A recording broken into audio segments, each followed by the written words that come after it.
Di sebuah desa kecil yang dikelilingi oleh hutan lebat, hidup seorang anak laki-laki bernama Bima. Bima adalah anak yang ceria dan pemberani. Meski usianya baru 10 tahun, ia selalu menjadi pemimpin bagi teman-temannya dalam berbagai petualangan kecil di desa. Salah satu tempat favoritnya adalah hutan di pinggiran desa, tempat yang sering mereka jadikan arena bermain saat sore hari. Orang tua Bima, Pak Arif dan Bu Sari, sering mengingatkan anaknya untuk tidak bermain terlalu jauh, terutama menjelang malam. Namun, Bima, dengan rasa ingin tahu yang tinggi, kerap mengabaikan peringatan itu. Suatu sore, saat matahari mulai meredup, Bima dan teman-temannya bermain petak umpet di hutan. Mereka tertawa dan berlari di antara pepohonan, tak sadar bahwa waktu sudah semakin larut. Saat itu, Bima mendapat giliran untuk mencari teman-temannya yang bersembunyi. Namun, ketika teman-temannya kembali berkumpul setelah beberapa saat, mereka menyadari bahwa Bima tidak muncul. Mereka memanggil-manggil namanya, namun tidak ada jawaban. Khawatir, mereka segera kembali ke desa dan memberitahu orang tua Bima. Dengan segera, Pak Arif mengumpulkan warga desa untuk mencari Bima di hutan. Malam itu, hutan yang biasanya tenang mendadak dipenuhi oleh suara-suara panggilan dan cahaya lentera. Namun, meskipun sudah mencari hingga tengah malam, Bima tidak juga ditemukan. Warga desa mulai curiga bahwa ada sesuatu yang tidak beres. Apalagi, beberapa orang tua di desa mulai berbisik-bisik tentang legenda Wewe Gombel, hantu yang konon sering menculik anak-anak yang bermain hingga larut malam. Legenda Wewe Gombel sudah lama menghantui desa tersebut. Menurut cerita yang diwariskan turun-temurun, Wewe Gombel adalah sosok hantu wanita dengan penampilan yang sangat menyeramkan. Rambutnya panjang kusut, matanya besar melotot, dan giginya tajam. Namun yang paling menakutkan adalah payudaranya yang panjang menjuntai, yang katanya digunakan untuk memeluk dan menculik anak-anak yang bermain saat senja tiba. Dahulu kala, konon Wewe Gombel adalah seorang wanita yang sangat mencintai suaminya, namun dia tidak bisa memiliki anak. Karena rasa frustasinya, dia menjadi gila dan akhirnya membunuh suaminya sebelum bunuh diri di hutan. Rohnya tidak tenang, dan sejak saat itu, dia berubah menjadi Wewe Gombel, menculik anak-anak yang dianggapnya tidak diinginkan oleh orang tua mereka. Warga desa sangat takut dengan cerita ini. Meskipun banyak yang menganggapnya hanya mitos, tidak sedikit yang percaya bahwa Wewe Gombel benar-benar ada dan masih berkeliaran di hutan. Pak Arif dan Bu Sari, yang awalnya tidak terlalu percaya pada legenda tersebut, mulai merasa ketakutan. Terlebih lagi, setelah 2 hari berlalu tanpa ada kabar dari Bima, mereka semakin putus asa. Tidak ada jejak Bima yang ditemukan, seolah-olah dia menghilang begitu saja di dalam hutan.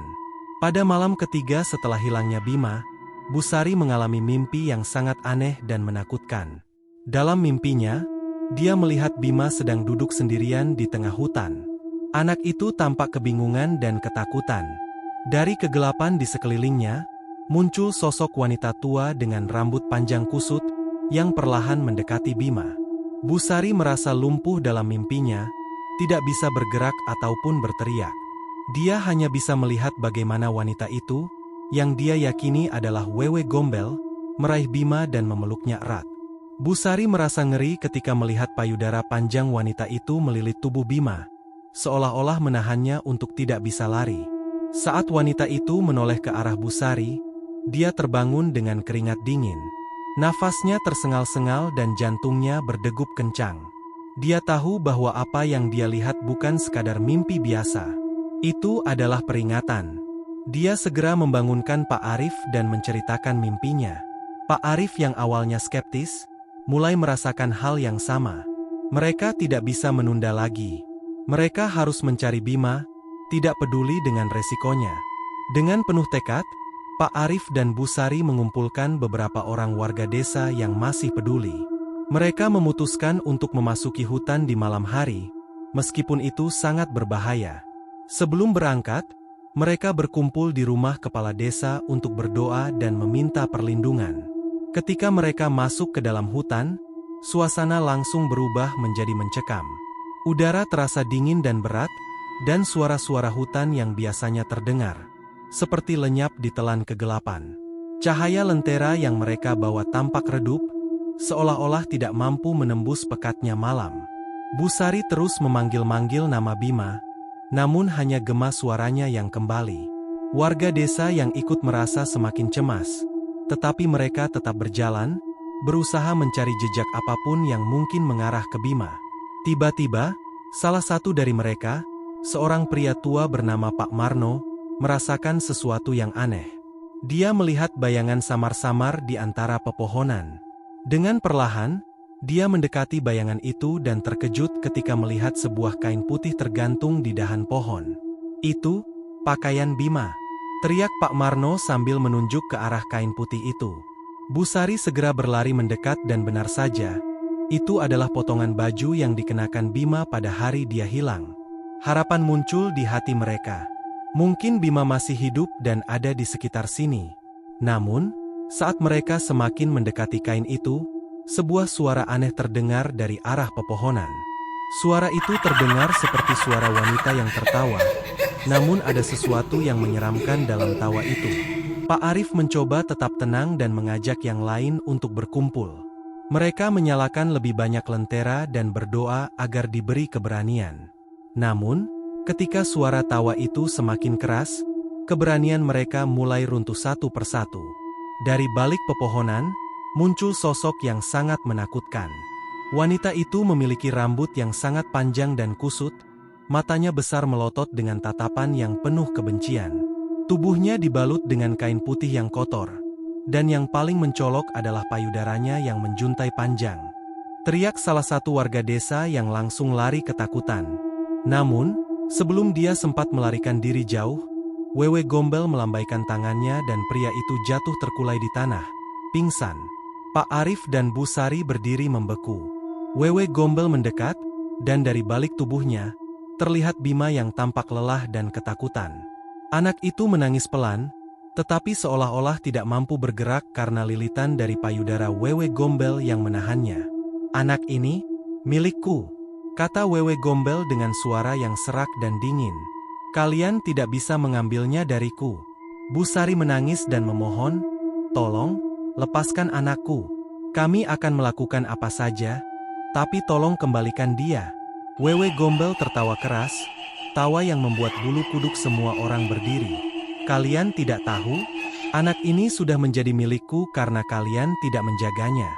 Kalian membiarkannya bermain hingga larut malam, dan sekarang dia menjadi milikku." Pak Arif yang awalnya ketakutan, mencoba memberanikan diri. Dia melangkah maju dan berkata, "Kami memang salah, tapi biarkan anak ini pergi. Ambil aku sebagai gantinya, tapi biarkan Bima pergi."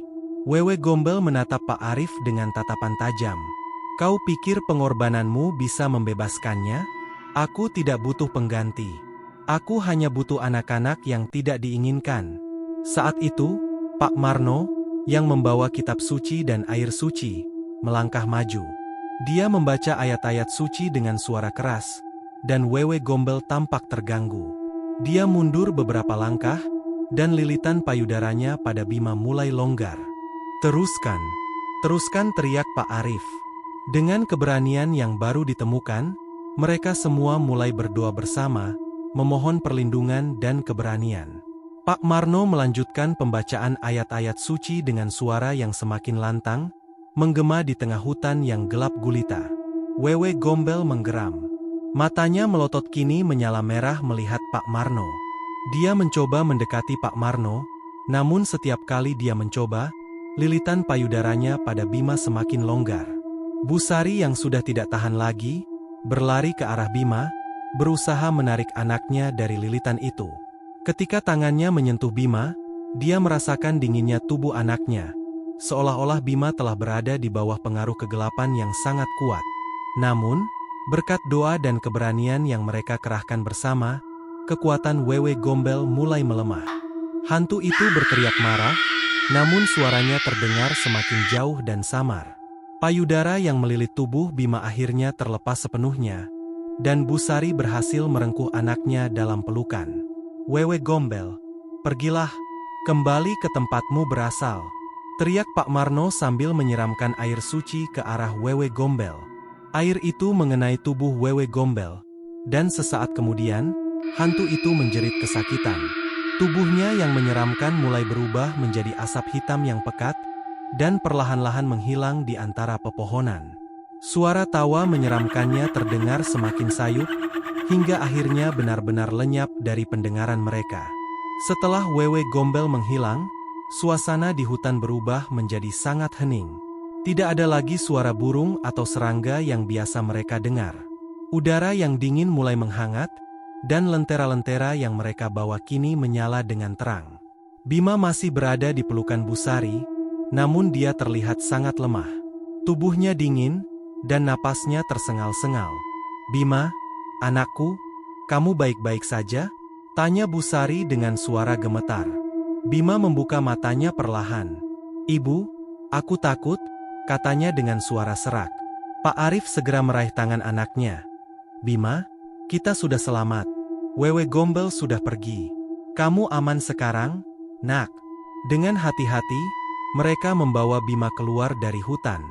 Warga desa yang lain membantu, dan ketika mereka akhirnya keluar dari kegelapan hutan, mereka disambut oleh sinar bulan yang terang benderang. Warga desa lainnya yang menunggu di pinggir hutan segera berkerumun, penuh dengan kekhawatiran dan harapan. Ketika mereka melihat Bima selamat, mereka bersorak kegirangan.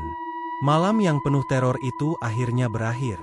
Namun, Pak Marno segera memperingatkan semua orang untuk berhati-hati.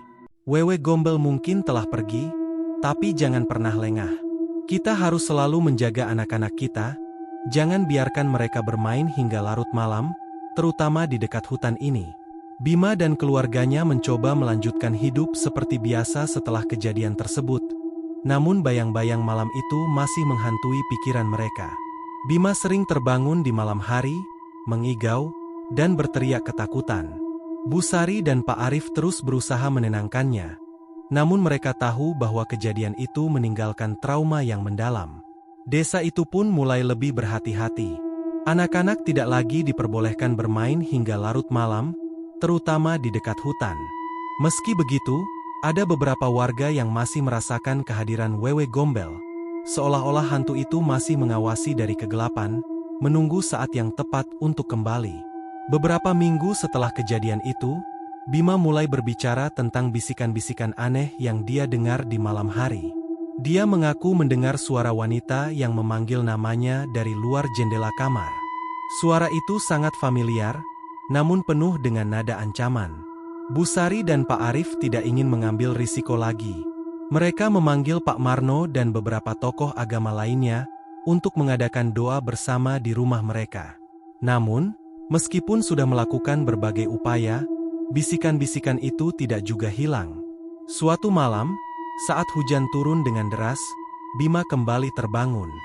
Dia mendengar suara itu lagi, namun kali ini lebih jelas dan dekat. Dengan penuh rasa takut, dia bangun dari tempat tidurnya dan berjalan ke arah jendela. Di luar sana, dia melihat sosok bayangan samar di tengah hujan, menatap langsung ke arahnya. "Bima, kemarilah," bisik suara itu, membuat bulu kuduk Bima berdiri. Dia segera berlari ke kamar orang tuanya dan membangunkan mereka. Pak Arif dan Busari segera mengunci semua pintu dan jendela, berdoa agar bayangan itu tidak bisa masuk ke rumah mereka. Malam itu, keluarga mereka tidak bisa tidur. Hujan terus turun dengan deras, dan suara gemuruh petir seolah menjadi latar belakang dari ketakutan yang mereka rasakan. Keesokan paginya, ketika hujan sudah berhenti, mereka menemukan sesuatu yang mengerikan di halaman depan rumah mereka. Sebuah boneka kayu kecil, dengan rambut panjang kusut dan kain putih lusuh, tergeletak di tengah genangan air. Boneka itu sangat mirip dengan sosok Wewe Gombel yang mereka temui di hutan. Pak Arif yang pertama kali melihatnya segera membuang boneka itu ke dalam sungai yang mengalir di dekat desa. Namun, mereka tahu bahwa ini adalah peringatan dari Wewe Gombel, bahwa dia belum sepenuhnya pergi. Mereka memutuskan untuk membawa Bima keluar dari desa, tinggal sementara di rumah saudara mereka di kota yang jauh. Pak Marno mendukung keputusan ini, karena dia tahu bahwa Wewe Gombel mungkin masih mencari cara untuk membawa Bima kembali. Meskipun Bima dan keluarganya telah pindah, Desas-desus tentang Wewe Gombel tidak pernah benar-benar hilang dari desa itu. Anak-anak masih dilarang bermain di dekat hutan, dan warga desa masih sering mendengar suara-suara aneh di malam hari. Beberapa warga mengklaim pernah melihat bayangan wanita dengan rambut kusut di tepi hutan, mengawasi desa dengan tatapan yang penuh kebencian. Meskipun mereka tidak pernah melihatnya secara langsung, perasaan bahwa mereka selalu diawasi tidak pernah benar-benar hilang. Dan setiap kali malam tiba, terutama ketika hujan deras turun, suara tawa Wewe Gombel yang menyeramkan terkadang masih terdengar samar-samar di balik angin malam. Meskipun mereka tidak pernah bisa benar-benar yakin, para warga percaya bahwa Wewe Gombel masih ada, menunggu saat yang tepat untuk kembali menculik anak yang tidak dijaga dengan baik. Pesan dari cerita ini jelas, jangan pernah lengah, terutama di malam hari, karena di balik kegelapan, selalu ada sesuatu yang menunggu, sesuatu yang siap mengambil apa yang paling berharga dari kita.